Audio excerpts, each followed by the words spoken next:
For our next panel discussion, it's a vital one, considering the humanoid economy. We are asking simply, robots, friends or foes? Are they your friends or your enemies?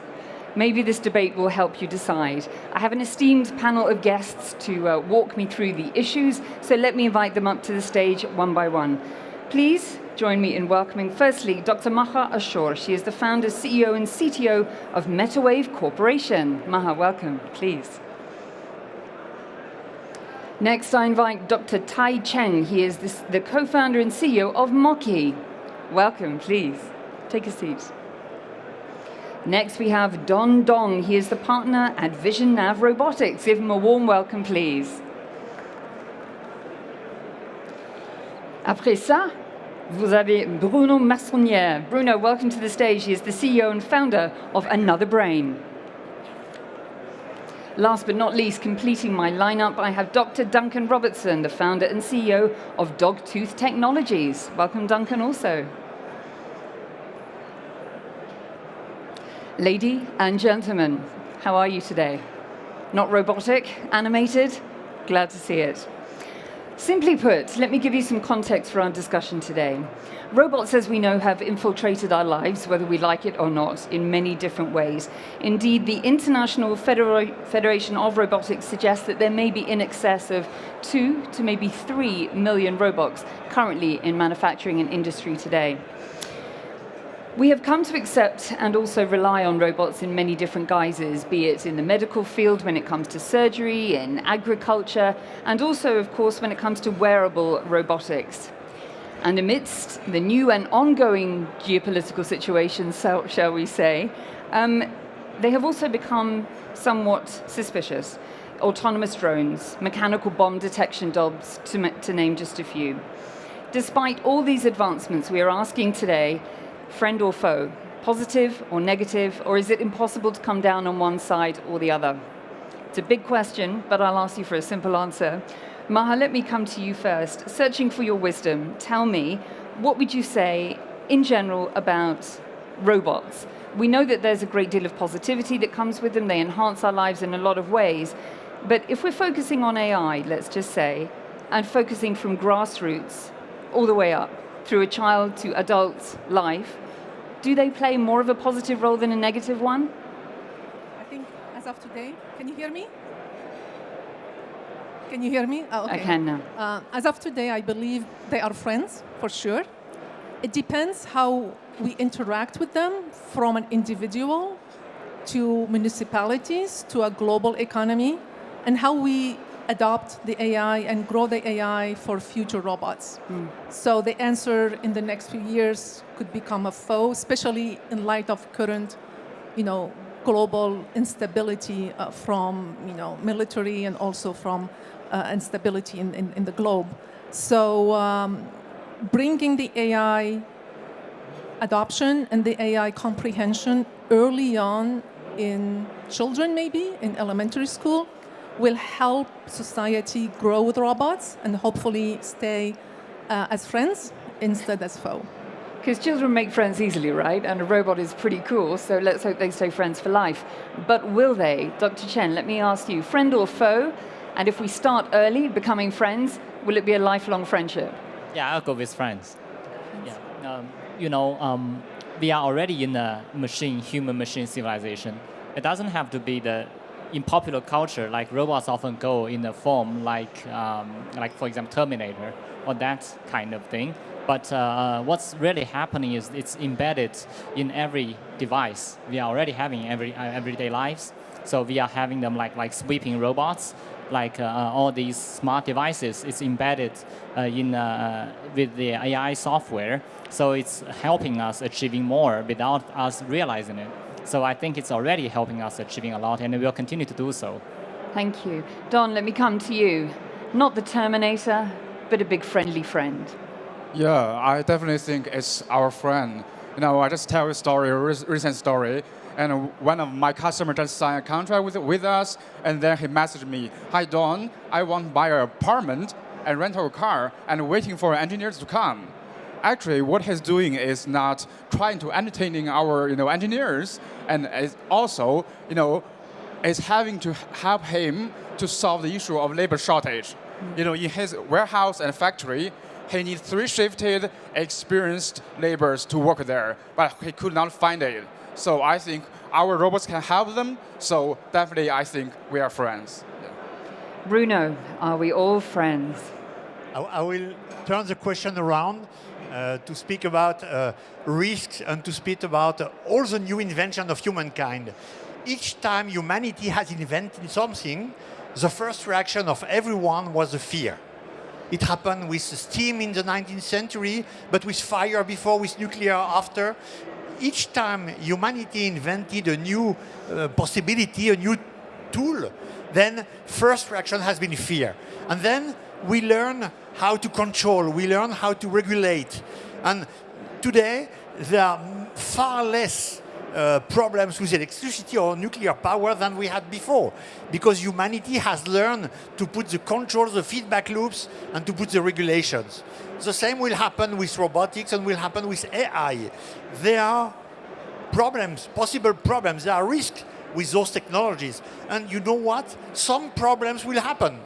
But globally, much more positive will come from these technologies, and because we will learn how to put the controls, the regulation, and so on. So yes, for me, it will be friends. Humanity absolutely needs robots. And for me, there are a lot of people in the world that the job really is a robot job done by people, which is not good.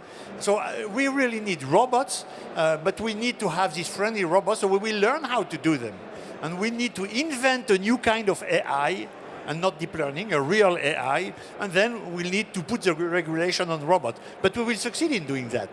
We will. I'll come back and ask you when in just a moment. So many things to unpick there, Duncan, but in terms of our fear, this is what we need to get over to be friends with robots. As said by all of the panelists, we need them, we will end up using them more and more. So is education, demystification about it more helpful at this stage?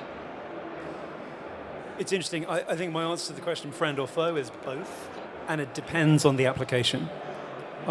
If you're a taxi driver and you lose your job to a self-driving car, then maybe a robot is not your friend. Yeah. If you cannot recruit enough people to pick your fruit, which is the problem many of our customers face, then a robot is enormously beneficial.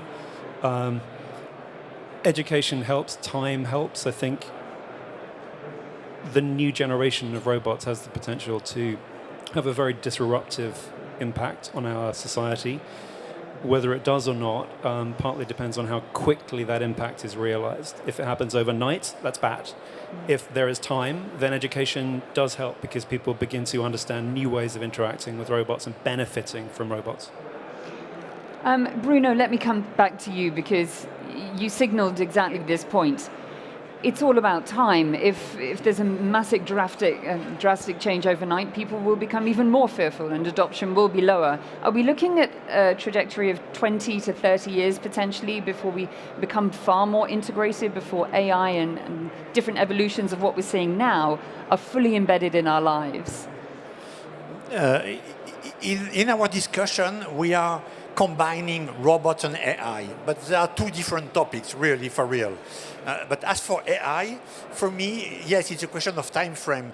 Are we going to have a real intelligence working like human intelligence? And then if we had larger chips, much more intelligence than human intelligence, for me, it's obvious. It's a question of timing. Is it in the next 2 years? No. But maybe it's in 15, 20 years. So yes, it's a question of timing. But much before that, we will have intelligent enough system that will be intelligent for some tasks.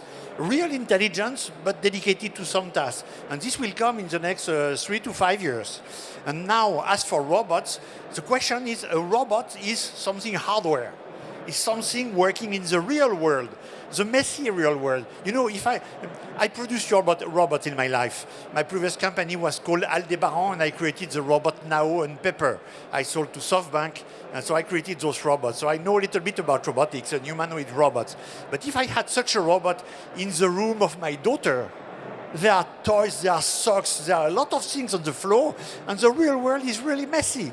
So if we want to have robots able to deal with the messiness of the world, like autonomous vehicles or like agricultural robots, then it's something difficult. So it's a very specific task, hardware for robots. And then the same, if we want to have robots able to act in specific tasks, it will come in the next few years. Some are already existing. But if we want to have generalist robots, like what Elon Musk wants to do, and he's right, it will need more than something like 10 to 12 years. Maha, let me come to you. I feel you have an opinion on this. Yes, and I think it's because there are two trends into robots. You have the robots that started ground up, which is building the robot itself, programming it, controlling it. And I think that's exactly what Bruno's mentioning. But then you have the other trend that came from AI, from perception, from inference, and that came from mobility. I mentioned Elon Musk, Waymo. We have robotaxis in downtown San Francisco picking up passengers without a driver. Yes, it is probably a foe to the driver, but it can improve productivity overall. Productivity that was mentioned this morning during the opening sessions, that basically increase economic perception, economic independence overall. So you cannot decouple AI from robots. And I think if you start decoupling them, you will not progress on the right path. It's one subject that needs to be coupled early on because we are at that inflection point that converges these two technologies. How do you do AI? That's a completely different topic. Yeah. You cannot decouple AI from robots. I feel a dynamic discussion coming on. But Dr. Cheng, tell me what you think about that. Yeah, I think the robots has two parts. If you do a comparison, it's like the muscle and the brain. So the AI is like the brain. And for the muscle part, people used to do like soft robotics. That's a different subject. Because myself work on the AI part, so I'll talk more about this. I think it's for the AI part for robotics, it has different time scales and different cycles. So if you look at the trend of the cost of doing computation for robotics, you will see that you have Moore's law, you have Wright's law. The cost of computation per watt or per dollar continues to decrease at an exponential rate in the past 10 years. And will continue to do so in the next 10 years. And so what that means is it might be very costly to train a big model today, but it will be very cheap to do so in 10 years from now. For example, if you train GPT-3, it's a big model that enables robots to do language processing. It costs about like $500 million to train today, but it will only cost like a few $100s in 2030 to do so. It may cost like $2 billion to train a model of the human brain scale with that amount of trillion parameters, but it will be like a few million to do so in 10 years. So that's doable. And what that says is that time scale continues that trend continues. So the cost goes down. When the cost goes down, the penetration increases. So you'll see more applications in different subjects, different areas. You'll see that different robots or seemingly smart devices embedded with these cheap AI capabilities. So what the form of this robot capabilities is not it would be hidden deep in these chips. So you will see them in like voice recognitions. You will see them like in train models to do farm picking, to do cleaning, and to do autonomous driving, and all kinds of things. You can train them. So it is the software, the AI part that drives these robots to advance, and the cost will continue to go down, and the penetration will increase, and you'll see more capabilities. It's not linear, but yeah, as you'll see that it won't happen overnight, but the trend is definite. Bruno, hold on to that thought. I'm coming for you in just a second, but I have to go to Don first. I just want to briefly touch upon, we're talking about the development, the scientists, the CEOs, the CTOs behind all of these incredible inventions, which is what they are at the end of the day. But talk to me about the ethics that you also bake into the cake. What considerations do you have for the eventual outcome that these will have, the impact, the repercussions on society when you're developing AI and robotics? Yeah, I think it's about, actually it's all about back to humans. It's the relationship between the humans and the robotics. There is a robotic laws about the Isaac motif that, the robots cannot do injuries to humans. And the second is that, if the robots have to conform to humans, order, only except for it conflicts with the other first law. And third one is, has to extend his life, only except for it conflicts with the first law first and law second. So I think that's the thing. If we develop the robots, it's to help the humans. It's to release humans from the dirty work. Sometimes our laborers have to work in the environment of a lot of chemical particles and a lot of, sometimes when you drive the forklifts, a lot of time it's very bad to your lungs and health. So we develop robots for health, for the human beings development. But if the robots just go beyond the humans, and I think it will do a disaster to humans. So that's the thing I think we should consider, how to make I think it's a lot of such kind of counter-saying, make ethically, moral category things to let the robots to follow up. Yeah. But to play devil's advocate, are we not eventually, be it in 100 or 200 years' time, going to be at that inflection point again where these computers can think for themselves independently and at best help us, at worst ignore us or destroy us? It's a real and present fear. That's why there are so many science fiction movies based on this. Is there a risk with developing them to be too intelligent? Does it go too far? That's, I guess, the question. Bruno. Thank you. As a European guy, I can speak about ethics in AI because Europe is putting very highly these ethics questions. But there is a but. For me, it's the ethics of the losers. That means we are not leaders in Europe in AI. We are behind Americans, we are behind Chinese. And we are working at ethics, for me, like if you were a water ski player behind the boat and you want to orientate the boat, but the boats are American or Chinese. And there is no purpose trying to create ethics if we don't have our own leadership, our own boat in Europe.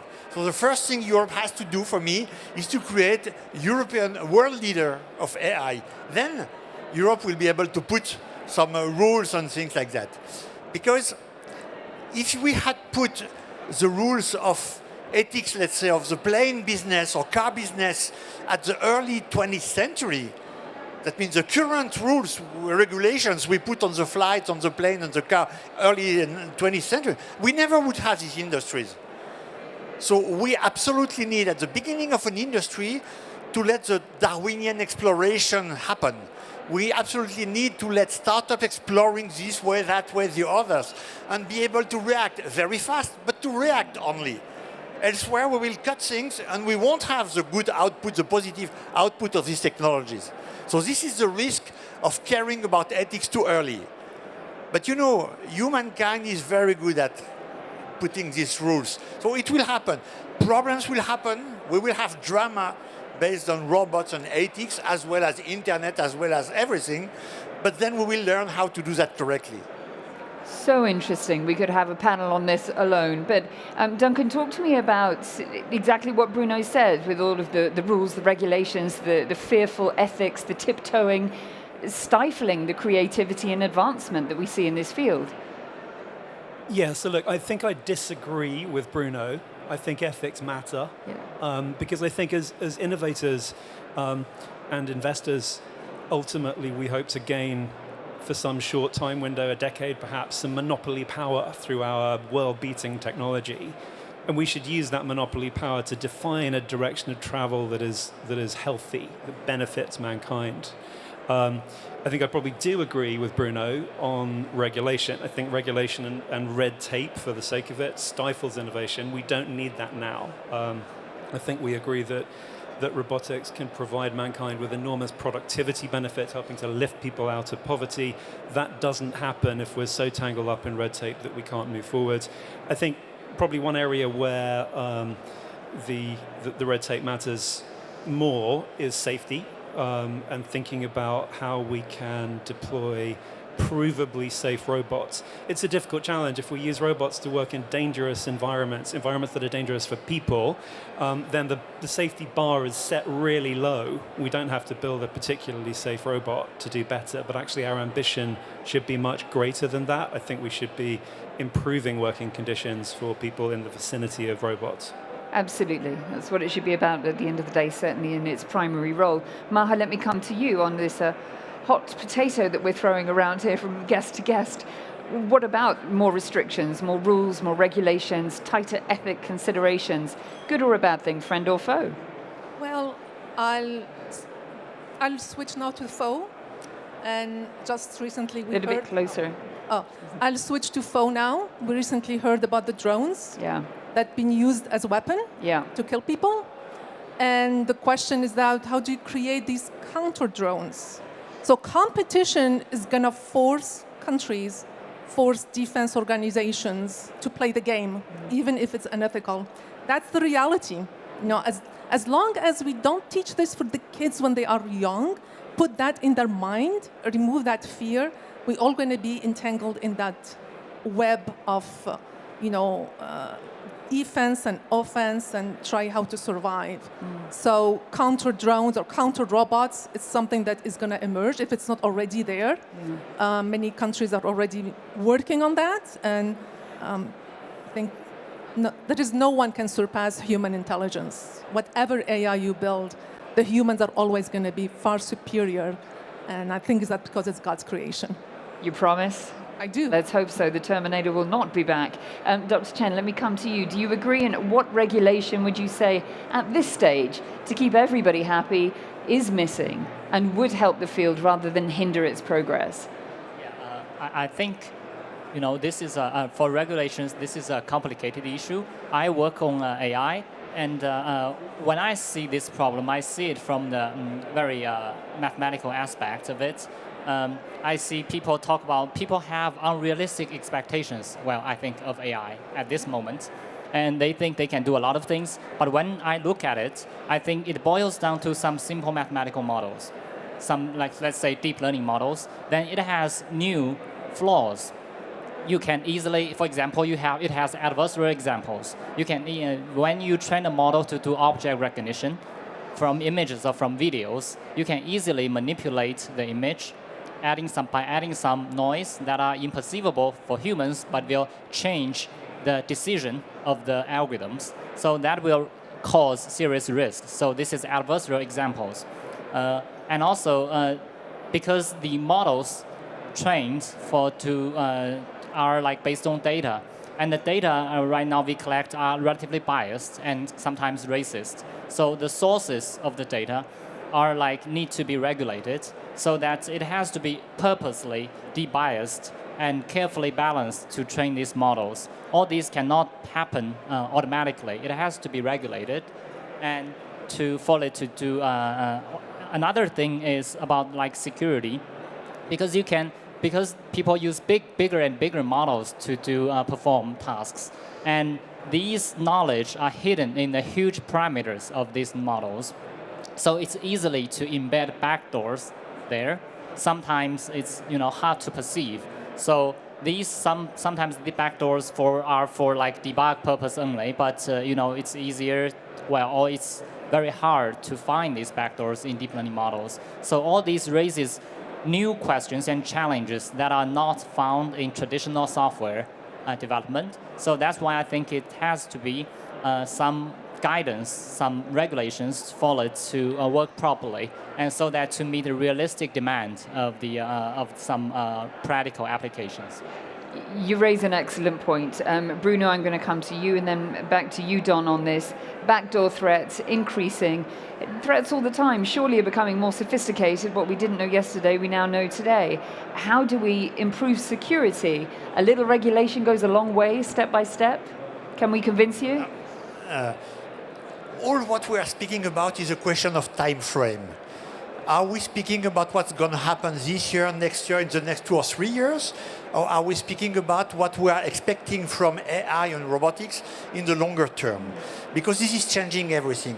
All what has been said is absolutely true about the current deep learning AI. Everything is based on something which is totally artificial, which is having a huge data set of examples and making the deep learning system, making the machine learning system learning from this data set. Yeah. And then, yes, if you put bias in the data set, then you will have bias in the result. Now our brain is not working at all like that, not at all. That means the brain is working more like social bugs, like multi-agent system.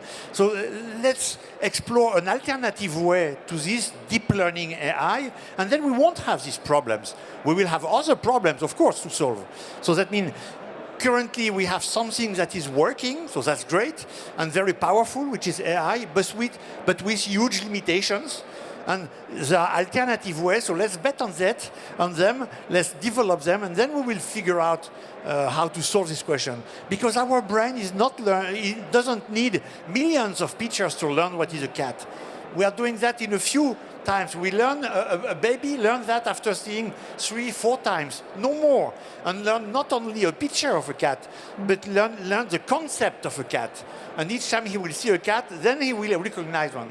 So this is what we have to do. It's a totally different paradigm of artificial intelligence, and this will change many things of what we say today, including the relationship between sensors, body, and the brain. We are not a brain and a body separately. Yeah. It's everything combined together. Yes. So we can speak about that. We can. Don, I just want to come to you on that very point, though, in terms of needing to explore alternative ways to deep learning AI. Would you agree or disagree with what Bruno has said?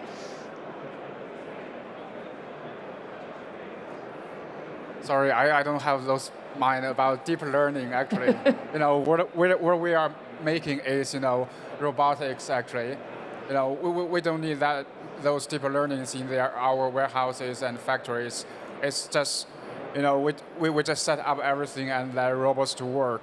But I think what we before do is that to use the robots to mimic to the humans. And actually, even we have a lot of AI technology, but the robotics is not that efficient as human beings, actually. What is the biggest challenge facing your business today? What keeps you up at night? What worries you the most? It's a controls technology and kinetics technology. And also, I think it's about material technologies, and all combined into one. And it makes still big challenge for the mobiles in the factory to work as efficient as human beings. That's why actually in past 20 years, not so many robots are deployed already in factories already. So that's the thing what we want to make, not only just use the software part, but improve our technology on the hardware and also on the control technology, on the navigation technology. I think probably on next step, probably it's a fusion of human sensation and robots. Because actually we add a lot of sensors to robots, but robots cannot still as efficient as human. Probably we can add the human sensations into it and combine into one, and probably it can work as efficient as human in next step. Yeah, it's just my guess. Is Duncan, would you agree? Is Don's guess the future reality? So I take a slightly different view as usual. AI is becoming almost a commodity, and I don't disagree with Bruno. We still need a paradigm shift. I think we're running up against the buffers of what we can do with the statistical inference approaches that we've been developing in the past 20 years. The hard thing about building robots, particularly this new generation of intelligent robots, so-called, is not the AI. Brilliant AI models already exist. They're good enough for many purposes. The hard thing about building robots is that in the end, to do a thing, to move a thing, you need a lump of metal and some motors. And the problem is that every application seems to need a differently shaped lump of metal and some motors. And that's inherently not scalable. And I think for me, one of the really exciting challenges in robotics is to build more general robots, because that's the only way that we're really going to achieve the kind of scale that I think many of us here are hinting at. it will be an AI problem too, but actually I bet with all the smart people in this room, we'll have solved the AI problem long before we've solved the hardware problem. Good to hear. Just as we come towards the end of our panel discussion, I wanted to get a general take on if we sat here together again 12 months from now, hopefully in Riyadh at FII, how will the conversation have moved on? What will be different? What will we know? Maha. Well, 12 months is a very short time frame. Let me make it a little bit longer. Go ahead. 2 years, 3, 5? I think what will be ideal is to create kits and assemble the robot based on the applications. So you really don't have to reinvent every single component from scratch, like a Lego set. You just pick whatever piece that applies to your application, put the AI on top, train it with the metaverses, and you have a robot in a week. And that's going to be the ideal situation. But that comes with training the population to go through that process and also program that process. That's why I keep repeating that education, that what Microsoft CEO said, programming and AI and robotics need to be taught in elementary school, full stop. Are we seeing enough women coming up through the ranks? Separate conversation, of course, but are you well represented in your industry? Well, in the US, I try as much as I can, but it's still a hassle. Yeah. And social media is not helping because of women, absorption of that social media aspect instead of self, motivation and self-disciplines. Yes, thank you. Dr. Cheng, let me come to you. When we meet again, how will the conversation be different? How do you hope the conversation is different? Well, I think, if you look at the value chain of the AI whole robotics and AI ecosystem, and it's kind of like consolidating very fast. It's like only a few big companies are generating those big models and AI capabilities, and many companies are like utilizing that to do different things, like you said, like you can train one platform, one robot to do different tasks in the metaverse and do different things. And so based on one model or one platform, so that trend will continue, and we will see it's easier to get more hundreds or thousands of AI capabilities very cheaply. So that will be embedded in our all kinds of everyday lives and help us to increase our productivity. So that I think is going to happen. Thank you. Don, what are you looking forward to the most as you look into the horizon, and what kind of timescale do you expect things to really become a little more exciting than they are today? Already exciting, but where are we going? I think probably 12 months is a short time frame, but anyway, probably in the future, I think there should be a general robotic company and making the general control system and a general dynamic system to make it work in all different robot system to make the robots more efficient than current robots. Yeah. Okay. You agreeing, Duncan? Just let me come to you. Yes. In maybe not 1 year's time, but a very few years' time, I'd love to see the kind of robot that works outside of controlled factory and warehouse environments in the real world gain more commercial traction. And I'll give a quick anecdote. My company's robots, I think we picked about 1 in every 1,000 strawberries produced in the UK this year. So in a couple of years' time, maybe we could pick 1 in 2. That would be a good outcome. Wow. Ambition is good. Best of luck to you. Yes, let me come to you, Bruno. If everybody agreed, it's not fun, so I disagree. In my opinion, in 1 year time, we will have the very same discussion. Because if we want to drastically change robotics and have the robotics that we are all expecting and the world is really expecting, we need to invent new motors, soft motor, compliant motors. It has to be soft. You can have to touch and to hug a robot. The robot can fall down on your pet without hurting it. We need to have soft robots and soft motors. Then we need to have a real safety system.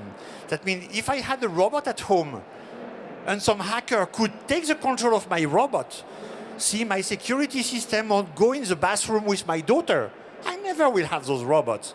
So we need to have 100% safe robot. Each time you say that to somebody from software, he will laugh and tell you, it's not possible, it's just a question of time. Fuck, we need to have a really 100% safe robot. I mean, we need to have quantum cryptography, but we need to succeed that. Elsewhere, we won't have a robot at home.